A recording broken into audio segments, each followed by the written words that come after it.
रोक सकी, तो अपने ही कार्यालय का उद्घाटन करने से कैसे रोक सकते थे। तो ऊर्जा तो रहेगी, जाहिर सी बात है। नए घर में आए हम लोग, नए अपने ऑफिस में आए हैं, तो अच्छा लगता है। कांग्रेस की हेडक्वार्टर नए दफ्तर का जो उद्घाटन हुआ है कल यानी कि 15 जनवरी को, ऐसी में कांग्रेस की तमाम सारी दिग्गज नेता वहां पर मौजूद थी, जिसके दौरान जो है इमरान प्रतापगढ़ी से बाहर आते इंटरव्यू के दौरान जैसे ही मीडिया वालों ने उनसे सवाल पूछा जो क्या इंडिया गठबंधन आपकी टूट गई है, वैसी इमरान प्रतापगढ़ी ने कहा है जो इंडिया गठबंधन एक सोच है और तक टूटने की बात है। तो हमें दिखाई दिए जो दिल्ली में किस तरह से अरविंद केजरीवाल यानी कि आम आदमी पार्टी की सरकार ने क्या काम करा है, और जितनी भी सड़कें, जितनी भी दिल्ली की दी हुई चीज है, वो कांग्रेस की जो शीला दीक्षित वहां का सीएम बनी थी उस वक्त उन्होंने जो करा है दिल्ली के लिए, तो वही काम करा हुआ है। उसी पर जैसे कि प्रियंका गांधी ने एक बार बताई थी,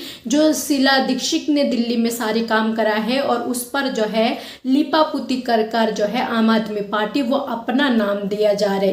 तो वैसे ही उन्होंने इमरान प्रतापगढ़ी ने कहा है जो कांग्रेस की दी हुई चीज है दिल्ली में और उसी पर जो है लिपापुती करने के बाद जो है आम आदमी पार्टी कहते हैं वो हमने दिया है। और जितनी भी सारी चीजें हैं दिल्ली में, स्कूल हो, सड़कें हो, ये तमाम सारी चीजें जो है कांग्रेस की दी हुई चीजें हैं।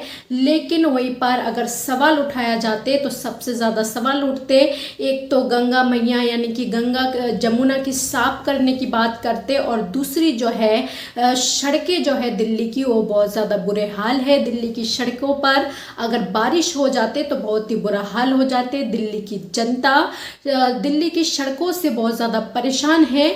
ऐसी में जो है वो सड़क से भी परेशान है और उसके बाद सबसे बड़ी अगर परेशानी है तो वो परेशानी दिल्ली में सुरक्षा नहीं है। ये 3 चीज़ों से दिल्ली की जनता बहुत ज़्यादा परेशान है। लेकिन ये भी कहना गलत नहीं होगा जो अरविंद केजरीवाल दिल्ली में कुछ नहीं दिए, लेकिन कांग्रेस पार्टी जो है उनने साफ तौर पे इमरान प्रतापगढ़ी ने अपने बयान में कहा है जैसे हमने दिल्ली में देखा आम आदमी पार्टी किसी भी तरह से काम नहीं करा है उन्होंने दिल्ली में, वैसे हमने इंडिया गठबंधन तोड़ लिए और उनके खिलाफ खड़े हो गए। और अब हम जो अगर हमारी सरकार आ जाएगी दिल्ली में तो हम अपना काम चालू कर देंगे, हम अपनी काम करेंगे दिल्ली में, दिल्ली की जनता को अच्छी सड़कें देंगे, वो दिल्ली में जो गंदगी है, नाली है, ये तमाम सारी चीज़ें साफ करवाएंगे, दिल्ली की जनता को साफ पानी मिलेंगे पीने के लिए।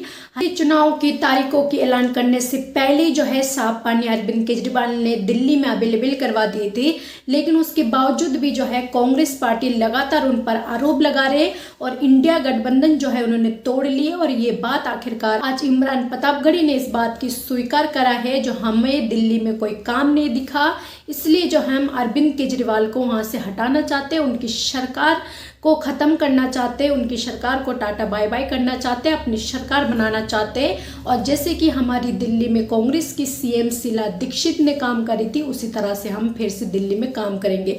तो ये इमरान प्रतापगढ़ी ने इस बार साफ तौर पे और साफ कर दी इस बात को जो हर कोई ये सोच रही थी जो इंडिया गठबंधन क्या वो टूट चुके हैं। तो आपको बता दें इंडिया गठबंधन में सिर्फ टूटने की बात अगर कही जाए तो वो टूटी गई है एक तरफा, क्योंकि ये तमाम सारी पार्टी जो है सिर्फ विधानसभा चुनाव के लिए जो है ये इंडिया गठबंधन बनाई थी और उसके बाद जो है इनकी फिर से अलग अलग सामना कर रहे, हर कोई अलग अलग जगह पर चुनाव लड़ रहे और साथ मिलकर चुनाव नहीं लड़ते, अलग अलग चुनाव लड़ रहे। तो इससे पता लग रहा है इंडिया गठबंधन जो है वो टूट चुके हैं, लेकिन वो साथ आ जाते, समर्थन करते, और वो इसलिए क्योंकि इन सब का मकसद एक ही है, बीजेपी को हराना। और ये बीजेपी को हराने के लिए इंडिया गठबंधन बनाई थी और ये तमाम सारी पार्टी जो है बीजेपी को हराना चाहते हैं, इसलिए इनकी इंडिया गठबंधन थी। और ऐसी में इनकी मकसद जब एक ही है, सोच जब एक ही है, तो फिर जब इनको जरूरत पड़ती है बीजेपी के ऊपर कुछ बार करने की तो ये एक साथ फिर से हो जाते हैं। लेकिन अगर कहा जाए सीधी में तो इंडिया गठबंधन जो है वो टूट चुके। तो क्या कुछ कहा है इमरान प्रतापगढ़ी ने, एक बार आप सुनिए। तो क्या ये भी कोई संदेश है? नहीं, कोई हमला नहीं है, संविधान बचाने की लड़ाई को और मजबूत लड़ने की वकालत है जी, उसका प्रण है जी। और संविधान पे हमला तो आरएसएस ने बोला है जी। वो कह रहा है कि 2014 के बाद देश को आजादी मिली 2020 में, इसका मतलब आप स्वतंत्रता आंदोलन को नकार रहे हैं, संविधान को नकार रहे हैं जी। तो हमला तो ये है ना जी। और दिल्ली विधानसभा चुनाव से ठीक पहले ये नहीं कहेगा कि मोहन भागवत जी ने संविधान पे हमला बोला, क्योंकि आप ऐसा बोल ही नहीं सकते हैं। जी। अच्छा, अभी अरविंद केजरीवाल के खिलाफ ईडी को मंजूरी मिल गई है मामला चलाने की। चुनाव से ठीक पहले ये मामला हुआ है। नूरा कुश्ती कैसे चल रही है जी।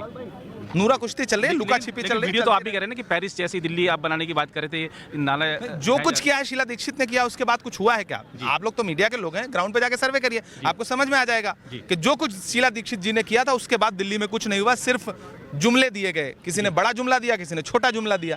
लेकिन 6-7 महीने पहले आप लोग मिलकर चुनाव प्रचार कर रहे थे और अब जनता के बीच आप अलग अलग हैं, तो ये जनता के मन में भी तो सवाल उठ रहा है ना कि भैया ये क्या विरोधाभास है। भारतीय जनता पार्टी ने महबूबा मुफ्ती के साथ चुनाव लड़ा था, सरकार बनाई थी, चुनाव नहीं लड़ा था, सरकार बनाई थी, बाद में अलग अलग चुनाव लड़ा। तो ये सवाल कभी आपने मोदी जी से पूछा कि आपने गठबंधन क्यों तोड़ दिया?